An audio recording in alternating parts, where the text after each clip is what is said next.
Ayan. Hello guys. Last week, tinry ko siyang i-harvest. Itong potato. So ngayon, I think kailangan na talaga natin siyang i-harvest. Ayan.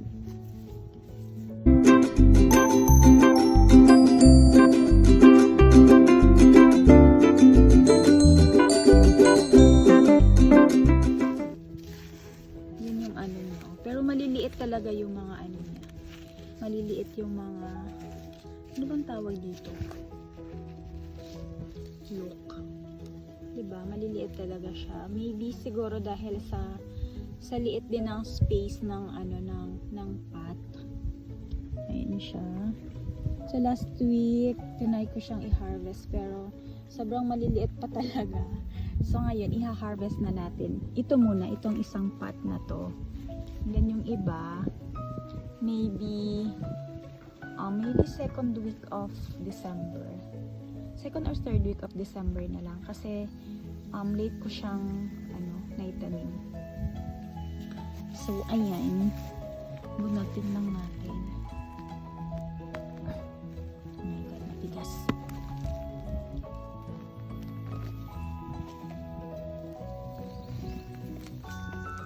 Hindi ko lang alam kung meron. Pero meron. Ayun. Ay, ito medyo malalaki. Yan siya. Medyo malalaki siya.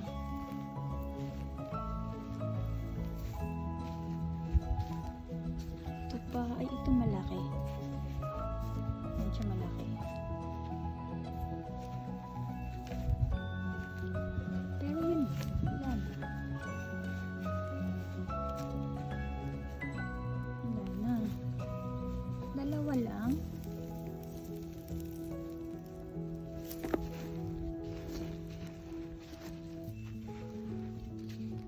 This one. Ay, wala.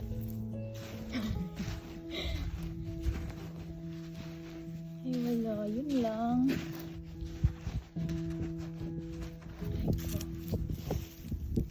So, yun lang doon. So, dito. Baka dito madami. Uy, ito nga madami. Yan. Yan siya.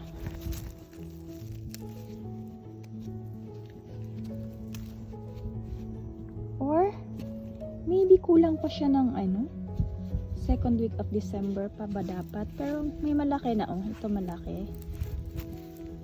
Charan! Diba? Ito din malaki. Malaki siya. Ay, hindi. Yun lang. Nung unang harvest ko, talaga, maliliit. Maliliit pa siya. Maliliit pa siya.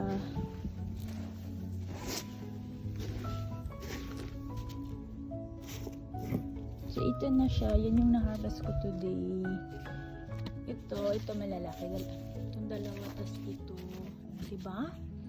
Pang ano na to, pang mashed potato or may pang pang halo. Pang halo ng ano ba? Curry or apretada. Char. Diba? So, try natin bumalik pa kung meron pa.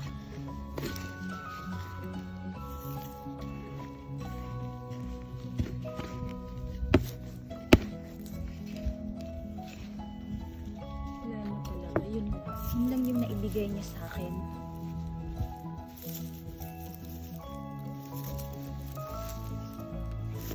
No more, no less. Masyadong mahal kasi yung guys, masyadong mahal yung potatoes ngayon. Dito mahal talaga yung mga gulay. So kaya yung ginagawa ko, nagtatanim ako para naman, para makatipid. Wala na. Yun lang. Yan lang siya. Diba? That's all. Thank you. Char. Ito, I think ito hindi pa talaga. Hindi pa to. Hindi pa. ano na to, itong mga potatoes na to, ito yung mga potatoes na pabulok na. Pabulok na sila. Tapos, tinanim ko lang siya dito. Tinry ko siyang itanim, pero, ayun, tumubo naman. Sana bigyan nila ako ng, ng masarap na potato. Kapag hinarvest ko na sila, ayan pa. And then, ito. Yung sitaw ko. Ayan, hindi pa siya na look ko. Gawin ko kasi siyang ayan, para pwedeng gawing seedling by next year or what. Ayan siya, guys. Diba? And then yan. Ito yung aking luya. So last summer ko pa siya tinanim. I think hindi ko lang alam kung pwede na siyang i-harvest or ilang months ba siya dapat i-harvest. Ano din to siya, alam mo yung mga pabulok na. Tapos, inano ko lang siya. Nilagay ko lang siya dito, tinanim ko siya. Ayan. Tumubo naman, tapos dumami na siya. Diba? Ayan o. Ayan.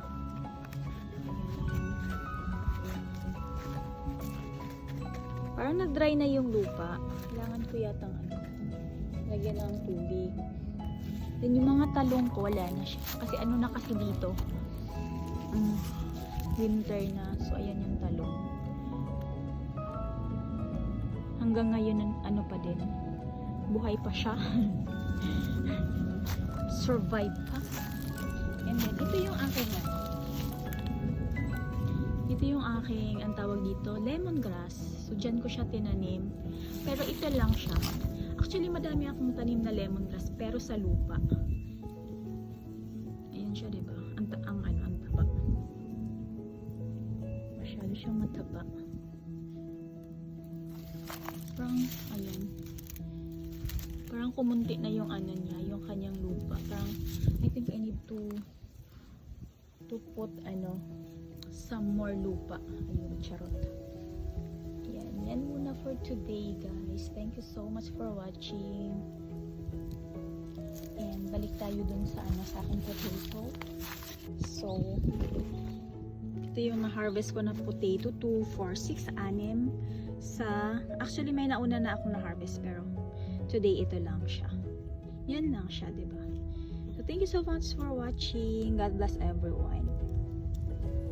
Hello, guys. For today's vlog, magha-harvest tayo ng persimmon. Yan siya.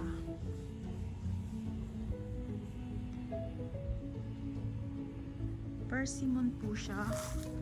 And then, may dala akong plastic dito. Here. Aakyat tayo. Yun yung aakyatin natin. Kasi hindi ko siya maabot. So, aakyat tayo.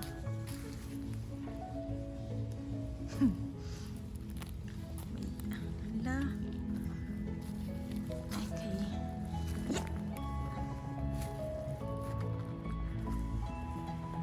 Yan. Sana walang ahas. Yan siya. Madami siyang bunga pero hindi siya malalaki. Hindi siya ganun kalalaki yung mga yung fruits niya. Hindi siya madami siyang bunga actually. So yung problema ko ngayon, paano ko siya isasabit ko na lang dito. Okay. Yan siya.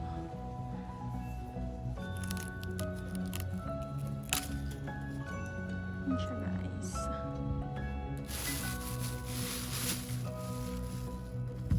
Kung ano na lang yung kaya nating kung ano lang yung kaya nating maabot, yun na lang yung kunin natin. Ay, ang hirap.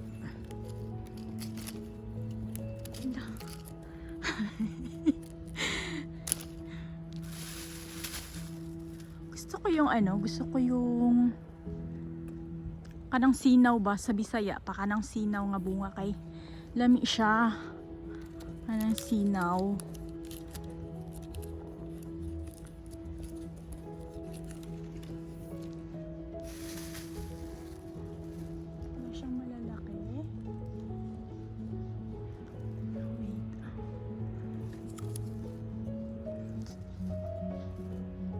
konti lang yung kukunin kukunin ko para may naman, may pagkain yung mga ibon.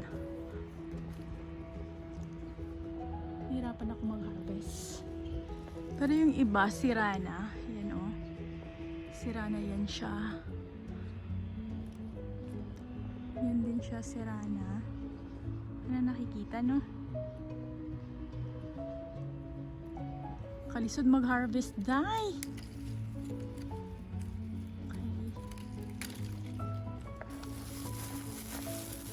Nakukuha ko. Diba? O, diba? Sariling sikap, walang tagahawak ng ng cellphone. So, sariling sikap sa pagha-harvest. Maganda to. Masarap yung masarap yung persimmon. Sa mga hindi pa nakakaikim ng persimmon, masarap po siya. Ayan siya, ito maganda oh. Pero, kaso nga lang maliliit siya. Unlike last year na na malalaki yung bunga. Ngayon kasi maliliit. Katay na kore. I think this is enough. Kasi yung aray ko po, kasi yung doon hindi ko na siya maabot.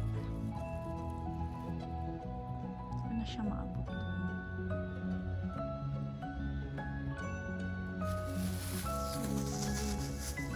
Pero itatry nating abutin siya dun sa baba. Hindi naman siya masyadong mataas.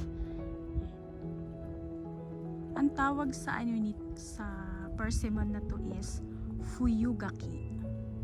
Fuyugaki. Ganyan yung niya, yung hitsura niya. Matamis din to guys, matamis. Pero hindi siya masyadong ginagawang dried persimmon. Ito siya guys, siya? Isang klase ng persimmon. Yung tawag daw is shibugaki. So ito yung ginagawang dried persimmon. Ayan siya, nakikita. Yan, kinain na siya ng kinain na siya ng ibon madilim. Ayan siya guys.